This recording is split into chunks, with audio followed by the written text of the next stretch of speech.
신시에 마침내 아무 소리도 들리지 않았다. 뒤주에 구멍을 뚫어 틈으로 엿보았는데 미동도 없었다.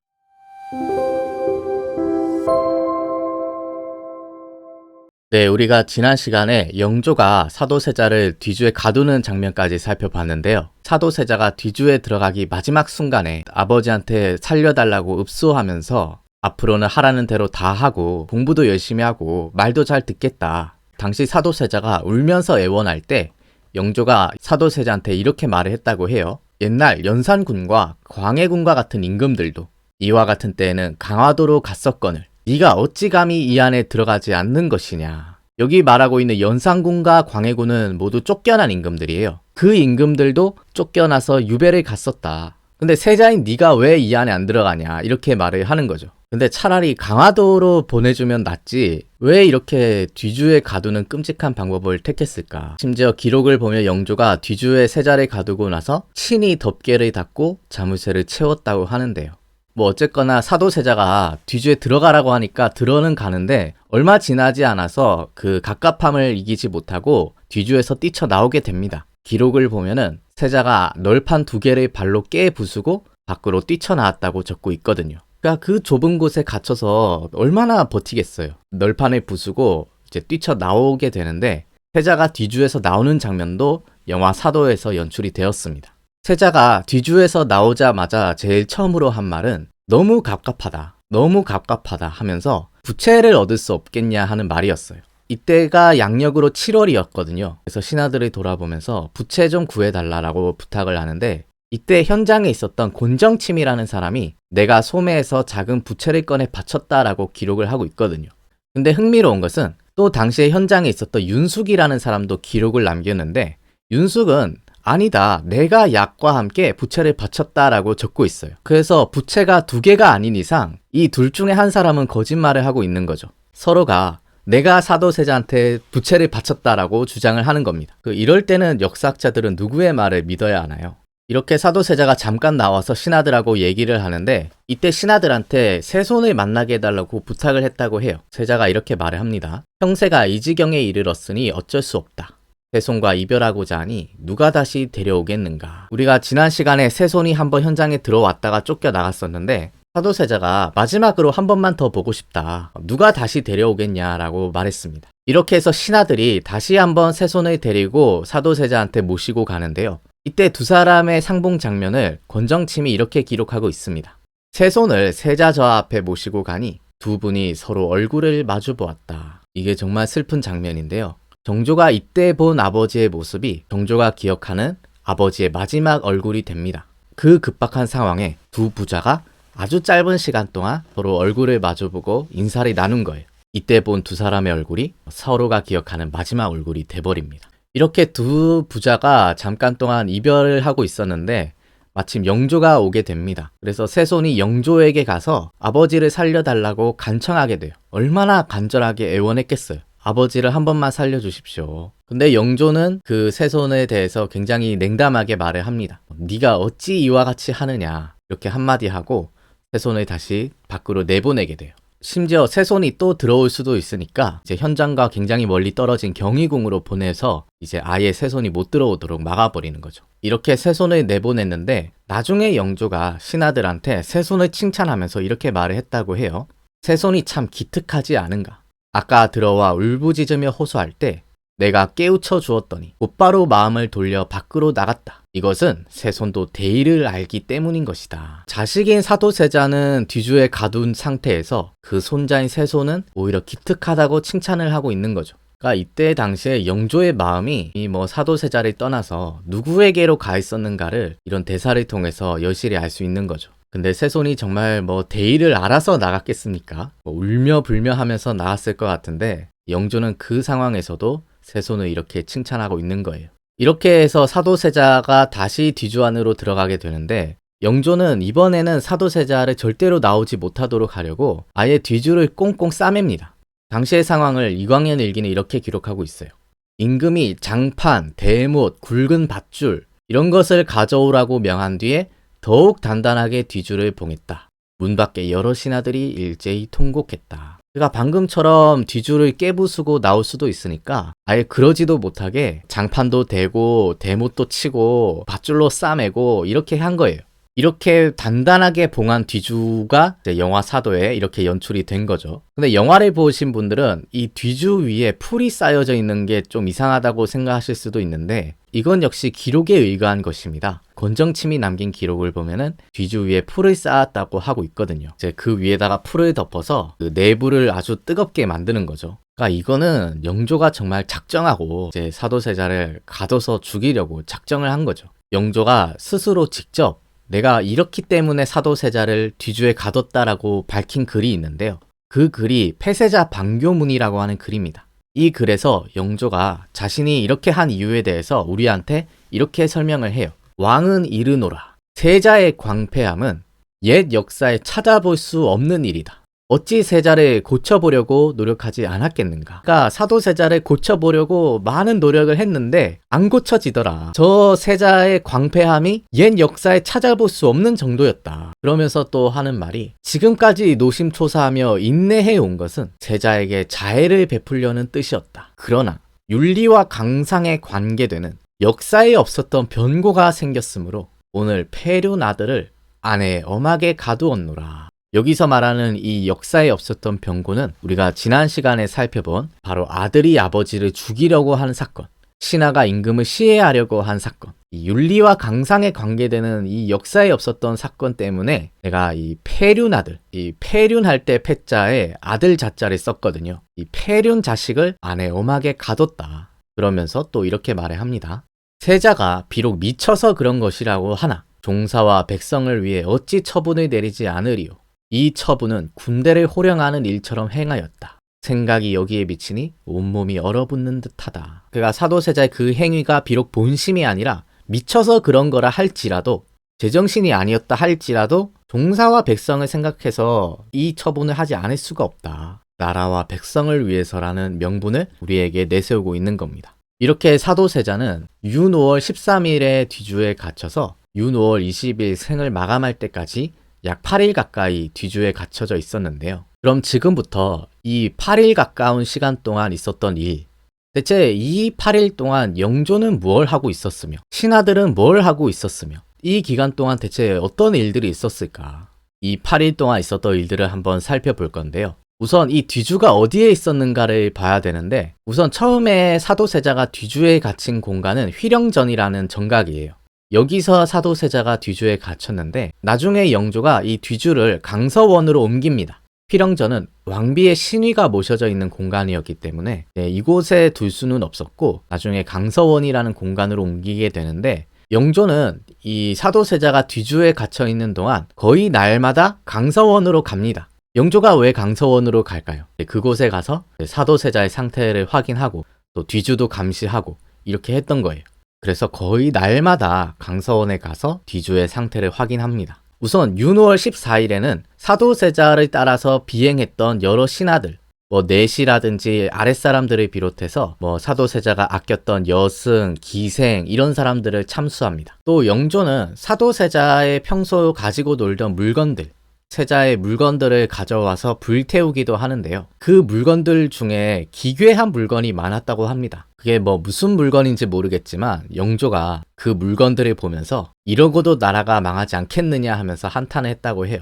그리고 이날 영조는 또 한 가지 의미심장한 말을 했다고 하는데요. 윤숙의 증언을 보면은 영조가 이렇게 말했다고 합니다. 27년 동안 세자를 월량이라고 불렀는데 지금 여기에서 끝나버렸구나. 뒤주에 가둔 지 하루밖에 안 지났을 때거든요. 그러니까 이때 이미 영조는 사도세자를 죽일 마음이었던 거예요. 이제는 내가 세자를 월량이라고 부르는 날도 지금 오늘로 끝나버렸다. 그리고 그 다음 날인 윤 5월 15일에도 이제 영조가 계속 이 사도세자의 비행과 관련된 인물들을 잡아와서 처벌을 합니다. 사도세자만 이때 잘못이 있었던 건 아니고 그 사도세자를 보필한 인물들이나 사도세자를 따라 유의를 즐겼던 이런 사람들이 많았던 거예요. 그리고 이때 한 사람이 말실수를 해서 처벌을 받기도 하는데요. 내관인 한몽유가 서인이 된 세자를 이전 호칭으로 불렀다가 거제에 유배되었다. 이제 사도세자는 더 이상 세자가 아니에요. 사도세자는 폐위되어서 서인이 되었는데 이때 내시였던 하몽유가 실수로 이전에 불러왔던 그 호칭대로 세자라고 불렀다가 거제도의 유배가 된 거죠. 그러니까 사도세자를 뒤주에 가두면서 왕세자의 지위를 박탈을 한 겁니다. 그리고 그 다음 날인 윤월 16일에는 사도세자의 상례에 대해서 신하들이 의논을 했다고 해요.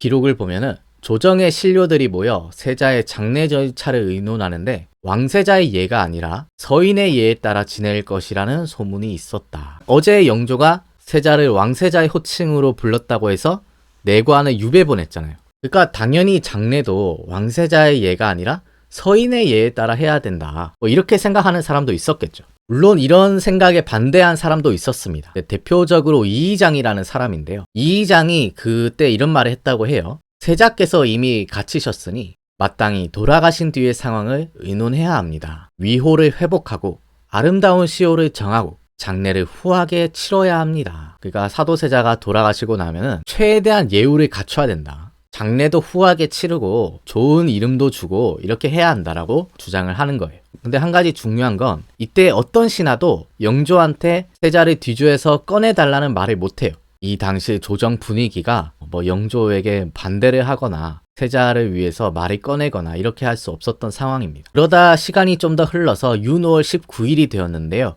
이때 아직까지 세자의 숨은 붙어 있었어요. 기록을 보면은 이날 신시에 안에서 헐떡거리는 숨소리가 들려왔다. 뒤주를 흔들어 세자의 상태를 확인하니 세자가 희미한 목소리로 흔들지 마라, 어지럽다 하였다. 이때가 사도세자가 숨이 끊어지기 하루 전의 상황입니다. 근데 당시 뒤주 안에 사도세자를 감시하던 사람들 중에 사도세자를 일부러 모욕했다는 증언이 있어서 주목이 됩니다. 이 기록은 박종겸이 쓴 형고기에 나오는 기록인데요. 뒤주를 지키던 군졸이 종종 말하기를 떡을 드시고 싶으면 떡을 올릴까요? 술을 마시고 싶으면 술을 올릴까요? 하였다. 감히 모욕하고 조롱함이 이와 같이 극에 이르렀다. 물론 이 형곡이라는 기록은 당시에 퍼져 있는 소문을 전해 듣고 쓴 기록이기 때문에 신빙성은 좀 떨어집니다. 오늘날 학자들도 이 군졸이 감히 이렇게 말을 할 필요가 있는가? 조선의 신분 위계상 좀 믿기 힘들다라는 의견이 많아요. 일개 군졸이 이렇게 세자를 모욕해서 뭘 하겠어요. 그래서 저도 이 기록은 좀 과장된 게 아닌가 이런 생각을 좀 합니다. 이렇게 세자의 숨이 끊어지려고 할 때쯤에 영조가 창덕궁에서 경희궁으로 환궁을 하는데요. 이때 영조가 환궁을 할 때 개성가를 연주했다고 합니다. 영조가 개성가를 연주하는 장면이 영화에서도 연출이 되었는데 폐세자 반교문을 보면은 영조가 자신이 이 처분을 군대를 호령하듯이 했다고 했잖아요. 그러니까 모든 것을 다 군사작전하듯이 마치 역적을 토벌할 때처럼 개성가를 울리면서 내가 승리했다, 역적을 토벌했다 이런 느낌을 주면서 영조가 경희궁으로 돌아오는 거죠. 이렇게 영조는 경희궁으로 돌아가고 사도세자는 계속 뒤주에 갇힌 상태로 창덕궁에 남게 되는데 윤월 20일 이날 마침내 사도세자의 숨이 끊어지게 됩니다. 우선 기록을 보면은 이날 묘시에 뒤주를 흔들어 상태를 확인했다. 희미하게 헐떡거리는 숨소리가 들렸다. 이날 오전까지만 해도 사도세자의 숨은 붙어 있었어요. 그런데 갑자기 이날 오후 3시에서 5시 사이에 폭우가 내리더랍니다. 비가 쏟아지고 천둥 번개가 치고 묘하게도 사도세자가 이 신시의 뒤주에서 숨을 거두게 돼요. 신시에 마침내 아무 소리도 들리지 않았다. 뒤주에 구멍을 뚫어 틈으로 엿보았는데 미동도 없었다. 손을 넣어 냉온을 확인해보니 과연 차가웠다. 이렇게 해서 사도세자가 죽었다는 보고가 영조에게도 올라가게 되는데요. 나중에 영조가 자기의 손으로 사도세자의 묘지문을 썼는데 그 묘지문에서 영조가 세자에게 이런 편지를 보냈어요. 강서원에서 여러 날 동안 지키게 한 이유가 무엇이겠느냐? 바로 종사와 백성을 위해서였다. 생각이 이에 미치니 진실로 소식을 듣고 싶지 않았는데 9일째에 피하지 못할 소식을 듣게 되었다. 여기 9일이라고 했는데 사실은 8일입니다. 8일째에 영조가 그 소식을 듣게 되고요. 내가 강서원에 있는 뒤주를 여러 날 지키게 했던 건 다 종사와 백성을 위해서였다. 그러면서 또 이렇게 말을 합니다. 너는 무슨 마음으로 이 70의 아비로 하여금 이런 일을 겪게 하는 것이냐. 13일의 일을 내가 어찌 좋아서 했겠는가. 네가 만약 일찍 돌이켰다면 어찌 이런 일이 있었겠느냐. 그러니까 나라고 해서 이 일을 좋아서 했겠냐. 네가 좀 더 일찍 돌아왔다면 내가 왜 이런 일을 했겠냐 하면서 죽은 아들에게 이런 편지를 보내는 거예요. 그러면서 또 영조는 당시의 심정, 사도세자가 뒤주에 갇혀져 있을 때 그때 아버지의 마음이 어땠는가를 이렇게 토로하고 있습니다. 비록 이 일을 행하여 나라와 종사에 근심이 없어졌다고는 하나 내가 무슨 마음으로 이 일을 했겠느냐. 9일 동안 내 마음은 모두 녹아버렸다. 마음이 가고자 해도 몸이 지탱하기가 어려웠다. 그러니까 영조는 종사와 백성을 위해서 이 일을 했다고는 하지만 한 자연인으로서, 한 개인으로서, 아버지로서 정말 다 마음이 녹아내리는 일이죠. 이거는 마음으로 이거를 하려고 하니까 몸이 지탱할 수가 없었다. 영조도 사람인데 아무 감정도 없고 아무 마음도 없고 뭐 정말 역적 죽이듯이 이렇게 냉혈한 마음으로 죽이지는 못했겠죠. 근데 영조는 또 이렇게 당시 힘들었던 심정을 토로를 하면서도 사도세자에 대한 유감을 이제 많이 드러내는데요. 또 이렇게 꾸짖기도 합니다. 아비의 가르침을 행하지 않고 소인배들을 가까이하여 역사에 없었던 일을 저질러 백발의 늙은 아비로 하여금 이처럼 마음을 쓰게 하였으니 표라 할 수 있겠느냐. 너를 가르치고 훈계한 것이 몇 번이었느냐. 그가 잘못한 건 끝까지 따지는 거죠. 내가 너를 얼마나 많이 가르치고 훈계했냐. 결국 이런 일을 저지르게 했으니 네가 효라고 할 수 있겠냐. 이렇게 말을 합니다. 또 영조가 뒤주에 갇혀있는 동안에도 사도세자가 반성을 하지 않았다고 꾸짖어요. 이와 같은데도 뒤주에서 9일 동안 한 번도 자신의 잘못을 뉘우치거나 스스로 꾸짖지 않았으니 너는 도대체 무슨 마음이었느냐. 일반적으로 생각했을 때 사도세자가 뒤주에 갇히고 난 다음에 아버지한테 잘못했습니다. 제가 죽을 죄를 졌습니다. 한 번만 용서해 주십시오. 이렇게 울면서 싹싹 빌었을 것 같은데 사도세자는 안 그랬던 것 같아요. 그 뒤주에 갇혀있는 동안에 한 번도 자기의 잘못을 뉘우치거나 반성하거나 하지 않았다는 거예요. 그러니까 영조는 더 괘씸했겠죠. 아니 너는 대체 무슨 마음이냐. 사도세자는 뒤주에 갇힌 동안 반성하는 태도를 안 보였다는 겁니다. 그래서 영조가 더 독하게 마음을 먹을 수 있었던 것이 아닐까. 그러면서 영조가 또 개탄스럽다면서 사도세자에게 이렇게 말을 합니다. 예로부터 포악한 임금은 많았지만 세자 시절부터 이와 같은 자는 너에게서 처음 본다. 이것이 누구의 잘못이란 말인가? 진실로 내가 잘 이끌지 못한 소치이니 더욱 개탄스럽다. 그가 한마디로 내가 아버지로서 널 잘못 이끌었다. 이렇게 말하면서 개탄스럽다라고 말을 하는 겁니다. 이렇게 해서 결국 사도세자는 뒤주에서 운명을 달리하고요. 영조는 사도세자가 죽었다는 말을 듣자마자 세자에게 이런 조치를 내립니다. 어찌 30년 부자간의 은정을 생각하지 않겠는가? 세손의 마음을 생각하고 대신의 뜻을 헤아려 세자의 칭호를 회복하되 시호를 함께 이름하여 사도세자라고 하라. 이렇게 해서 우리가 아는 사도세자가 탄생하게 되는데요. 이제 뒤주에 가둘 때는 사도세자를 왕세자에서 폐위시켜서 서인으로 만들었는데 죽은 다음에는 다시 왕세자의 지위를 회복시켜 준 거예요. 부자의 은정을 생각하고 또 세손의 마음을 생각하고 대신의 뜻을 헤아려서 세자의 칭호를 다시 회복시켜 주겠다. 그러면서 사도라고 하는 호칭을 내립니다. 근데 이 사도라고 하는 호칭에 대해서 이게 생각할 사자에 슬퍼할 도자거든요. 그래서 뭐 슬픔을 생각한다 이렇게 뜻을 알고 계신 분들이 많은데 사실 이 시호라고 하는 것은 이 글자 하나에 담긴 뜻이 다 있습니다. 사자와 도자는 다 좋은 의미가 아니에요. 사자는 지난날의 잘못을 반성했다. 죄가 많았는데 나중에 자기 잘못을 알아서 반성을 했다. 이런 정도의 뜻이고요.